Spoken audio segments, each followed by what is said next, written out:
Lloyd Kelly is about to become a Newcastle United player. We know him well. We're an AFC Bournemouth fan channel. This is Back of the Net. Newcastle fans, if you're watching, you probably want to know his strengths and weaknesses. Good job you've come across this video because we will tell you. Hello, my name's Sam Davis. My name's Tom Jordan. If you want to subscribe, you can, because we're going to be playing you twice this season, maybe again in a cup competition. So you know what to do. There's a couple of buttons you can press, right? Yeah, click the like button as well because you love the video.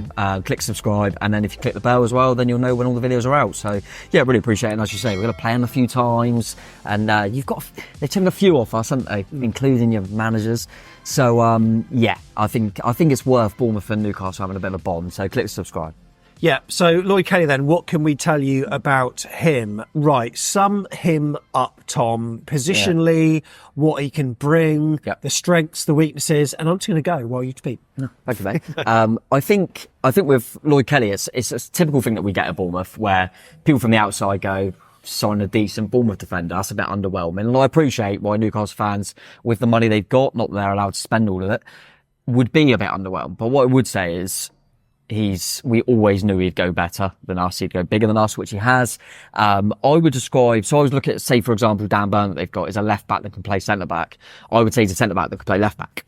I would say he's definitely a centre half, but he's more than capable of playing left back. Mainly down to his pace, his acceleration, gets him out of trouble because he's so quick.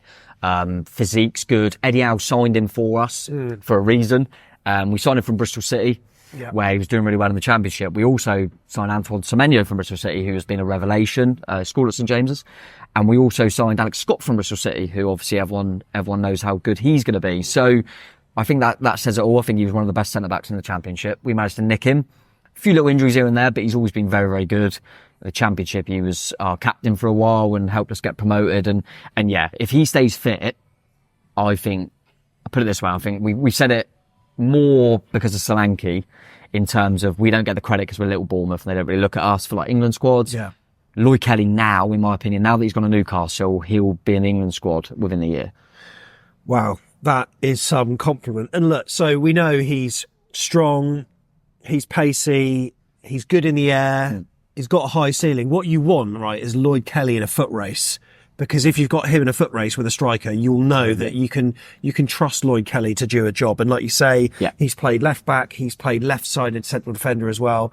And he is really versatile. And he's a player that's very professional, I would say, as well. One thing as Bournemouth fans we perhaps haven't seen from him is, and this isn't a criticism, much kind of personality. He turns up, he clocks in, he does his job, he clocks out. And you don't really see much about him. Now, what we can say is that his childhood he was like fostered, wasn't he, as a youngster? He's quite quiet, I would say, a little bit sort of understated. But when he comes onto the pitch, he does a good job for us. He was given the club captaincy for AFC Bournemouth. Now, that was one of the things that I think, perversely, kind of stunted his career a little bit with us because he was almost mentally taking on the responsibility of the other 10 players around him, which didn't enable him to concentrate on his job as much as we needed him to. Now, to Gary O'Neill's credit, he took that away from him, didn't he? And and I was worried that would harm him because you've almost been stripped of something that you had, but it ended up making him kind of, it enhanced his performances. It was like a weight was off his shoulders. I think in the Championship season when it was Scott Parker that obviously he played for Newcastle as well, who obviously named him captain. And I think the main reason behind that was one, he's probably our best player or one of our best players. And also he was a guaranteed first name on the team sheet. But really he was centre back with Gary Cahill. Exactly. And I think got the experience behind him, and I think then when Cahill left, because he retired, Kelly had to kind of step up and he was still quite young and it felt a little bit harsh on him. He got the captaincy away from him, which I understood. I don't think he was never a captain that was your typical kind of vocal leader at the back. He led by example, always. Very calm on the ball, very composed player. Occasionally you'd get caught because of how laid back he seemed. I'm trying to think of... I think over the time though, he's shown a lot less kind of pedestrianness, if you can call it that, because there was a time where he was put into the same bracket as Philip Billing for AFC Bournemouth. He almost glides around the pitch and you don't really see him putting the hard yards in. He's got such a long stride, Lloyd Kelly. He can make up so many yards very, very quickly. So he maybe doesn't have to bust a gut to get there, which is maybe why. But I don't know. He's popped up with a few goals. He has. For AFC Bournemouth every so often. Yeah, no, you'd have him in there for set pieces and stuff like that. And as you say, his pace is one of his key factors. I think, yeah, and I genuinely believe he'll get England call-ups, because I look at the kind of squads we've had recently with like the Euros and stuff, and I look at some of the players, no disrespect to them, that are centre half, and the issues we have at left back, and I just think I would have Lloyd Kelly. But yeah, it goes under the radar a lot. He won't stay back, will he? He won't stay back because, part of his role at AFC Bournemouth, certainly under Andoni Iraola, if Newcastle fans are watching this not particularly knowing his style, there is a reliance on the full-backs that overlap and underlap and, properly bomb down the wing. And there's been a number of times he's put in a few wicked balls on that left-hand side, onto the head of like Dom Solanke, etc. And even when he's centre-half, he's sometimes been asked to kind of, often when he's played centre-half, it's been next to Zabani. And Zabani's a bit more of your old-school centre-back, and Kelly's kind of allowed himself to kind of move into the midfield sometimes and get involved.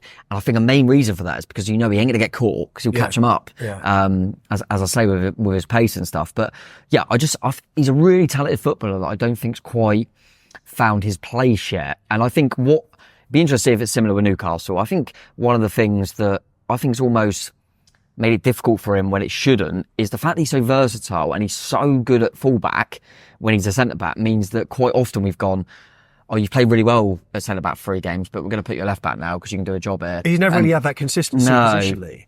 Do you think his high ceiling has maybe led to a number of criticisms from Bournemouth fans? Because we know the bars, how good he can be, but there have been sometimes maybe he's put in a 5 out of 10 performance, and even a 6 out of 10, and Bournemouth fans maybe expected better. Therefore, there has been, I would say, a little bit of friction between the fans and Lloyd Kelly, not in an overly negative way, but I've got a feeling it might have affected him. Whether it would have affected his decision, I'm not so sure. Like, he's a professional, but you sense that, we've never had a chant for him. No, weird. It's never quite happened for him, that connection. I don't really know why. I think there was a few games where he got a bit of criticism, particularly kind of the season prior, under Gary O'Neill, where we were not in a great place. I remember us playing the cup against Burnley at home, for example, and he's one of them defenders, like we've kind of mentioned, that's so composed and calm that there were games where we were losing and we were getting irate in the crowd, and he was just slowing it. He was just calm and slow, and so he was getting a bit of the brunt of that. And maybe the fact that he's had that captaincy, we're going, come on, you need to grab the game by the scruff of the neck, which is maybe a bit unfair. But I think deep down, every Bournemouth fan knows what a player he is. And it was just one of them things. And I think he was always going to move on. He never signed that contract. And what I would say is, you've had Newcastle fans talking to you. You've had players that have gone to you from us for nothing, that have down tools when they weren't going to sign the contract. And experienced that yourself later on in their Newcastle. Yes. I'm not even going to say his name, the Snake, who hasn't made the Scotland squad, by the way.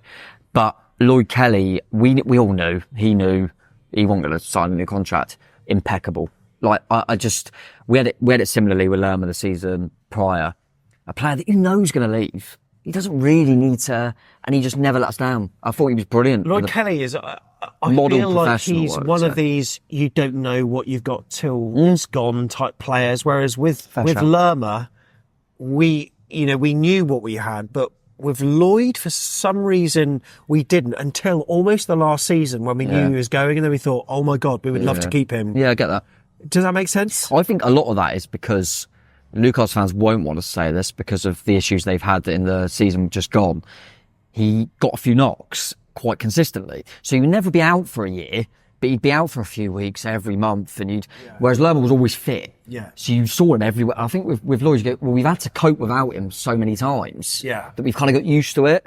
Hoping that's behind him. And as I say, there was never anything really significant. What, in terms of injuries? Yeah, but we just always had, even this season. That's what Newcastle fans are going to be wondering. Are we signing an injury prone? Yeah, I wouldn't say prone. He just seemed to always have this odd knock. He had a few illnesses and stuff, but we don't know deep down. There was never anything that was obvious, like he had an underlying knee problem, for example. There was never anything like that. There was just a few times where he'd be out for a few weeks, so we'd have to cope. What I would say is, I think the main kind of positive, as I would say, I don't know if Sam agrees, I know plenty of Bournemouth fans would. Well, I'm only, obviously, early 30s, but spent kind of a fair few seasons in the Premier League now as a football club. I would say the best player to be a Bournemouth player and wear the shirt is Nathan Ake. Yeah, that's so weird because I was thinking that myself, and I was just thinking you're very similar. Played on the left, played as left-sided defender. How many years did he have left on his contract when City signed him from us? Was it a couple? He's done it a few years, yeah. So what if Lloyd Kelly did have some years left? How much do you think he would be going for? 30 plus, I'd say, in this market. Yeah, okay. But what I was going to say is that, so what I'm saying is, from a Bournemouth perspective, Nathan Ake, for me, is the best player I've ever seen in a Bournemouth shirt. Lloyd Kelly had to replace him. So no wonder the expectation was high. And that's not his fault, but he was replacing, in my opinion, the best player we've ever had. So, of course, that was difficult.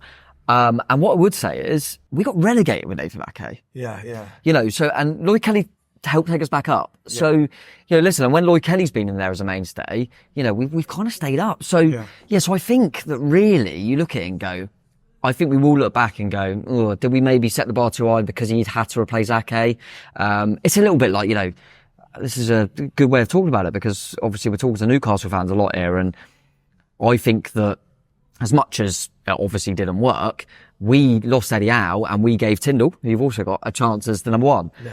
And instantly, whoever, we've said it obviously on a higher scale with Wenger, with Fergie, replacing Eddie Howe, whoever the next manager was, I'm kind of glad we just let Tyndall have a go and then got rid of him because I think anyone would have failed.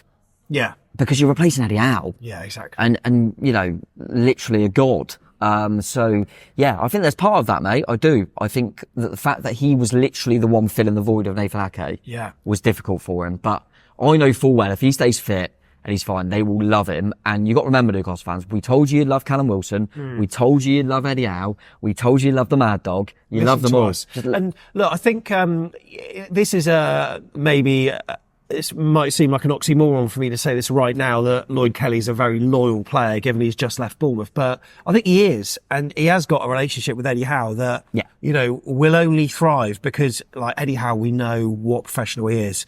He's got that in Lloyd Kelly, hasn't he, as well? So I think Lloyd is going to be excited about re-establishing that. In terms of getting into the side, is he a shoo-in for Newcastle right now, based on...